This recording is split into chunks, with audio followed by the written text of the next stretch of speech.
A star to G is gone.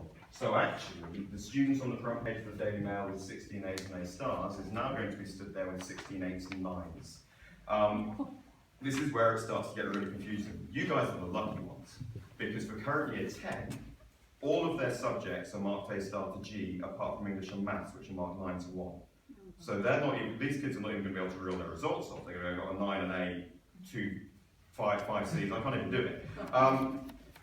For your offspring, it will all be graded 9 to 1.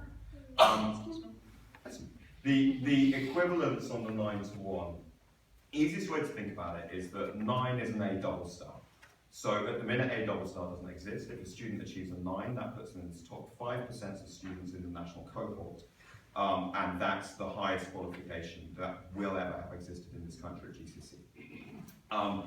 Simplest way to think then is that 8 is roughly equivalent to A star, 7 is roughly equivalent to A, 6 is roughly equivalent to B, 5 is roughly equivalent to C, and no student will have a target grade below that, so we don't need to talk about that anymore. Sorry, that's oversimplistic, but we will target all of our students at least at level 5. That doesn't mean we won't recognise achievement below that, but that's where our curriculum's pitched, and that's what we want them to be aiming for.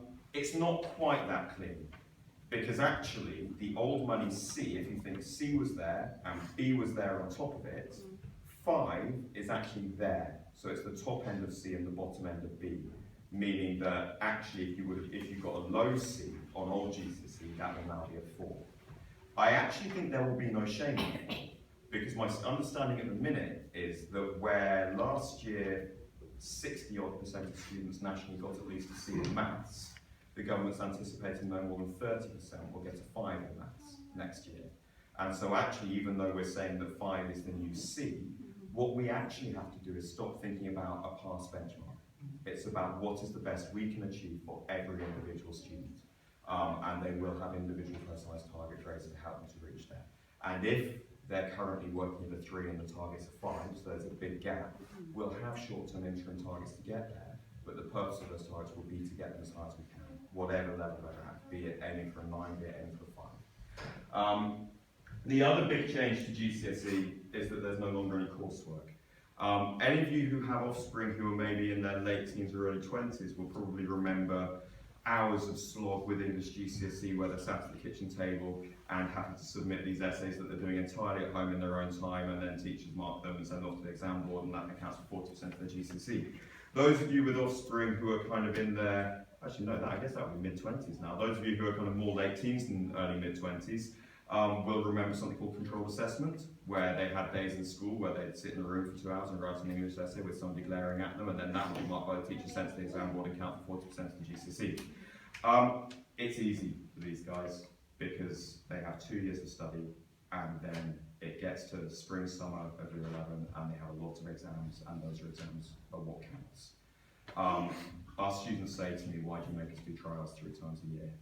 That's why I make them do trials 3 times a year, because when your entire future is in your hands over a 6-week exam period with 25 exams in it, we need to know damn certain that they can cope with that, that their technique is there, that they know how to revise, and they can deal with time and pressure and not implode. And it is hard.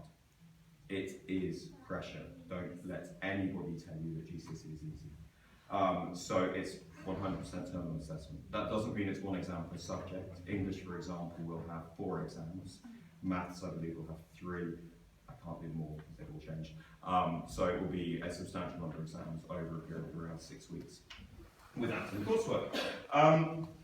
We're nearly there. I think I won't go through all of those because I think I've touched on it. Yeah, so what does this mean in terms of university A-levels? Well, first of all, the A-level curriculum we offer at Holy Pot College will be very much aligned with the curriculum you see here at GCSE. We're not suddenly going to start offering level 4 engineering diplomas because that's not what we're here for. So the subjects that they're taking here will stand them in very good stead for entry to our sixth form here, or indeed to any other sixth form that they're choosing in the local area or beyond. Very, very few sixth forms will turn students away with these combinations of subjects. Most students are going to take 10 GCSEs. Some may end up taking 9, some may take 11 or 12, but most will take 10, and that is more than enough. the average student is leaving the average state school these days with around 8 GCSEs, not you're leaving with around 8 GCSEs, and those guys are still going into Cambridge. So we shouldn't view GCSEs as an accumulation of how many you can get. 10 is more than enough. Okay, stars on there, that's awful. But that's there. 10 A stars is more than enough for any university. The point I make there also is that actually you are far better to get 9 A stars, or 9 A's and A stars, or indeed 9 C's, than you are to get 12 B's, 3 C's and a D, or 5 C's, 11 D's. You're better to have a smaller number of higher grades than a large number where grades might be compromised. And so our aim is to make sure that that balance is strong. Their A-levels will also have changed by the time they get to their A-levels. And so all of this is quite a confusing landscape. But ultimately that's our job, to guide them through and to make sure that we can't make the wrong decisions or they can't make the wrong decisions. Yeah, and ultimately this underlines the importance of getting good grades and high value, high quality qualifications. I've mentioned the courses, I think. The question that students will always ask me is, oh, but I want to be a lawyer, why can't I study law? And the answer to that quite simply is you can study law, but study law at university, which is when universities want you to study law. They don't particularly want you studying it at A-level, and they certainly don't want you studying it at GCSE. They'd much rather you were intelligent, well-rounded, articulate, well-read, insightful, and they can teach you about the law. So we don't offer the lower quality, the lower ranked qualifications. Sorry, I'm getting very repetitive now, which means it's time to stop. This is my final slide. How to decide, and this is probably the most important thing, because actually what we're saying now is that whatever you want to do in your future, you can't really get it wrong from amongst this combination. Obviously, if you want to be a musician, you need to make sure music's in there, or if you want to consider drama school, you need to make sure drama's in there. But beyond that, there's not many subtle mistakes that could close doors hidden within here. And in a way, that makes it harder to decide. Because if you can say, that's what I want to do, therefore I must do those subjects, it's easy. So my advice to the students and to them is to think, first of all, what are you good at? Because good grades will always get you further, whatever you want to do. What are you interested in? Because if you're interested in it, you'll do better. If you enjoy it, you'll do better. Yes, do you know what you want to do in later life? And are some of those grades important to that? And to give advice on that. I've sent them to talk to you. Their form tutors are going to meet with them over the next fortnight, one-to-one, and talk through thoughts, ideas, where they're at. Talk to me. I'm always wandering around, usually with a selfie stick, they can't miss me. But never, never, never choose a subject based upon the teacher. Teachers change, subjects do not. And actually, the major risk we have here is not them choosing a subject, or not choosing a subject because they don't like the teacher. The risk often is them choosing a subject because they like their teacher, then turning up on the first day of year 10 and finding that there's a different teacher in that room. Who are, we don't employ that teacher to do something good, but that can cause real friction. So it's very much about the subject, about them, about their enjoyment. And I think that's probably the most important message that I have from today. I think that's covered pretty much everything I had on there, apart from time scales, which is obviously very important as well, and how we conduct this process. And then I will open it over to you guys for questions, thoughts, anything that might be concerning you. So the timescales are on the back of the little pamphlet you've got there. On this table here is a big pile of options forms, and I've hedged my bets here. Every one of them already has one of these in their pockets. Every one of you is going to leave with one of these in your pocket, and I'm going to email it to them and email it to you. And I reckon between that, everybody should have access to one of these forms. It's a really, really simple form. It asks them to write the names of the subjects they'd like to take, and then it asks for their signature, your signature, and their form tutor's signature. We would like this form to be back with form tutors on Monday the 3rd of April. That's the first day after the Easter holidays. So they've got 2 weeks in school now, and we'll be talking with them at that time. Another 2 weeks at home with you to reflect, and then we'd like the form back. If they don't come back with the form that day, they just need to come along and make it. I'm not going to scream and shout at them. And I did have one student last year who lost the form, who was so terrified by it, he lost the form, not that scary. That it was like 3 weeks before we managed to get the form out of them, simply because they didn't want to ask for another one. So, obviously, if they can come with a completely signed form on the 3rd of April, that would be marvellous. But if not, just come and find me, I'll give them another one. You can see the size of that pile, there is no shortage. Is it the 10th of April? Do I mean the 10th? Yes. Oh, I'm sorry. Yeah, don't come and knock on my door in the middle of the Easter holidays. It's on the first Monday of term. 11th. Well, thank you. I must have been looking at last year's time. That didn't make sense either. I don't know what I was doing. First day of term. First day of term. And if they then go into meltdown and the following weekend and say, oh no, I should have chosen history and I've chosen geography, my life is over, tell them to come and talk to me. Because we all make mistakes, we're all human beings.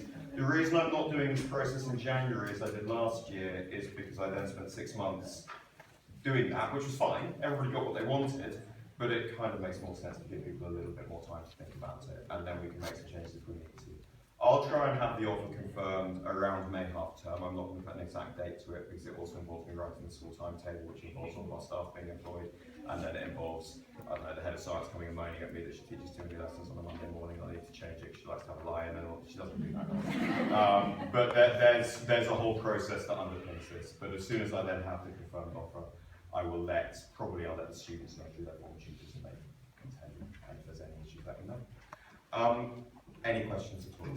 Yes. With the PE option, what's the difference between taking PE as a subject, as in option C, and taking it as doing timetable training as PE lessons? So that's, as you mentioned, the extra one on there. The extra one is harder now. With the old PE GCSE, students who are really gifted could not choose GCSE PE. And then because they've got some game sessions on their timetable, they could use that for the practical and catch up on the theory, which is the GCSE PE in their spare time. That's probably realistically not going to be possible anymore, but it's in there because it's a conversation I could have with those students. But my advice would be also, there have been concerns, not real concerns, because it's a challenge in GCSE, there's been snobbery about GCSE PE in the past. The new GCSE PE is going to be very well regarded, very academic and very challenging. And so actually my advice would be, it's a conversation I'd happily have with him if that was the way he was thinking, if that fit with his combinations. The combination I'm concerned about is trying to fit computer science and PE in. Sure. I think let's have a separate conversation. That's okay. We can work out together. Can you just outline which subjects they'll be doing that are non-exam subjects? Like Yes. They carry on with Absolutely. computer science and. Absolutely. So in terms of non-examining subjects, they will have 1 lesson a week of Learning to Life or RS. They will have 1 double games lesson per week and 1 PE fitness lesson. And I think as the non-exam goes, that's it. Obviously, schools previously would have kind of an IT lesson where you continue to develop your IT skills on the side. But actually what we find these days is, for a few individual students that might be necessary, and we'll make sure that they get that support, but for the overwhelming majority, it's not really. A lot of schools also used to do things like have compulsory RS, compulsory ICT, and they would do what's called short course GCSE, which was really, really great for the schools. It meant they could ratchet up points on the league tables, but didn't, aside from interest, which we can cover through co-curriculum, didn't do much for the majority of students. Those half GCSEs, when they went into their UCAS forms or into their CVs, weren't doing much for anybody. Sorry, I was late. That's okay. I'm not clear about, we've got 10 subjects to choose and core subject. So how many core subjects and how many options? Sure. So the core subjects, the compulsory subjects, are English literature, English language, maths, biology, chemistry, physics. Was up to 6. So 2 English, maths, 3 science. And they then have a language, which isn't compulsory because they choose between the 2, but it's compulsory if they choose one. That takes us to 6. They then choose 3 more, which is 1 from each of the columns. From the option here. Exactly. Right, okay. Have I really covered everything? Is there a possibility of having computer science and music? Not as things stand, not as things ordinary stands. Again, not as things stand. The summer 6 weeks of exam sounds quite intensive. Yes. Is there going to be any opportunity to take some subjects early? That's a very good question. I removed that slide because I kind of I wasn't sure how many people were ordinary still. So previously schools